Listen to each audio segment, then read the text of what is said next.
Okay, 2010 Honda Accord. We're replacing the whole steering knuckle.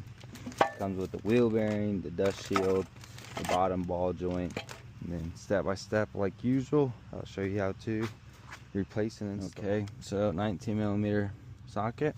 I'll remove all the lug nuts and then I'll show you the next step. First thing we are going to do is remove the caliper. We're going to remove this bolt, and then these are two 14s, these are 12s.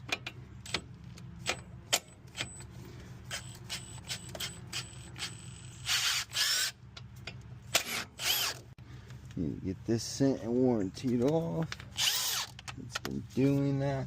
I don't know if you guys have ever been through the warranty process with Milwaukee, but it's kind of, I want to say stressful. It's just you have to send your tool in. Takes a couple of days.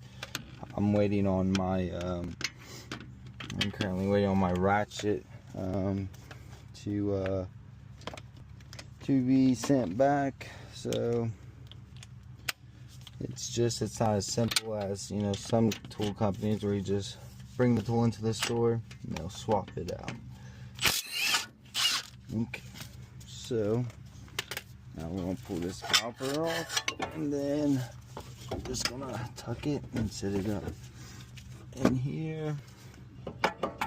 Rotor came off smoothly. Okay, now the next step, ABS sensor, and then we'll do the axle nut, and then we will do both, removing the cotter pins both on the ball joints, and then we'll go from there. Okay, with ABS, it's a 10mm. I broke it first loose with a ratchet, just because these do break often, and might as well save yourself the hassle. Okay, so that was for the bracket. We got another 10mm right here. Okay, we'll have to use a swivel, but you're just gonna pull that bolt off, and then that's your ABS. Okay, so now that we got the ABS sensor, we got those two bolts. We'll clean it up as well. You got another bracket bolt, which actually you don't need to take that one off. So now what we are going to do is remove this axle nut, which I think it's a 32, and then I'll show you once I have that. Okay, so the axle nut is actually a 36mm. Actually came off pretty simple. It's supposed to be punched on here, but I guess it's not. So now that we got the axle out, we'll put the bolt back on just a little bit, and then we will take a hammer, and then we will punch the axle out. The reason why you use the bolt on there is to make sure you don't damage the threads or the ring to get the bolt on, and then we'll do the tie rod, and then we will do the top and then the bottom. Okay, so we have taken all the cotter pins out. Got one right here, one right here, one right here. Now we're going to take a 19mm and get this tie rod end off, and then we'll do the bottom one and then the top. Okay, so if your ball joint is stuck, leave the bolt almost all the way off, start hammering, and they can pop out. I do have the tie rod end tool, but it just is another tool, you know, you would have to take out, and then it's always best to use a ratchet, because you can get the bolt stuck, or you'll have to use vice grips, because they'll just... Okay, so got the bottom nut out. It's also a 19mm. Tie rod is out. And we're gonna have to do this one. So I'm gonna take this one out first. We'll tap it out so we can lean it forward. I'll take the hammer, smack the bottom, also hit this right here. That helps to get the dust or whatever, you know, corrosion that's in there to break loose. Bend it over, pop, and then we'll pop it out.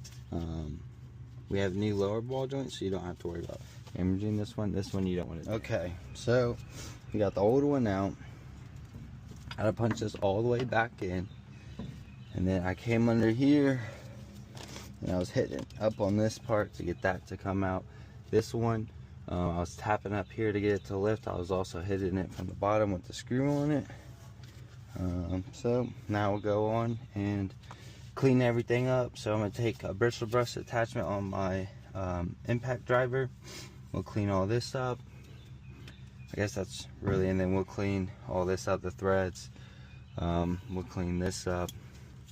We'll clean the threads on here, and then the threads on the screws and bolts, just so it makes it a lot easier putting it back together. Okay, so greased. We'll put grease around the threads once we put that on. But everything's all nice and cleaned up the thread so it goes on. Load everything up with some anti-seize grease. We were provided with a new axle nut bolt.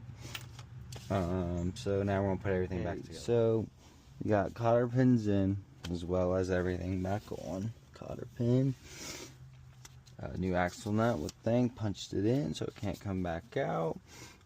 We put the ABS bolts and sensor back in. Now we have to do the caliper and rotor, which is, you know, as pretty straightforward as it comes. I'm going to rub some grease on here, just so rub grease on here, just so when the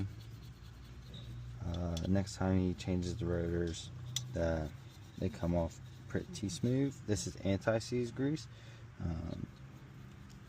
so it's meant for high temp as well. But I'll show you when everything is done. Alright, now that we got everything back installed, all the bracket bolts are on, everything's greased up. So that is how you change a wheel knuckle assembly with the wheel bearing on a 2010 Honda Accord. Pretty straightforward.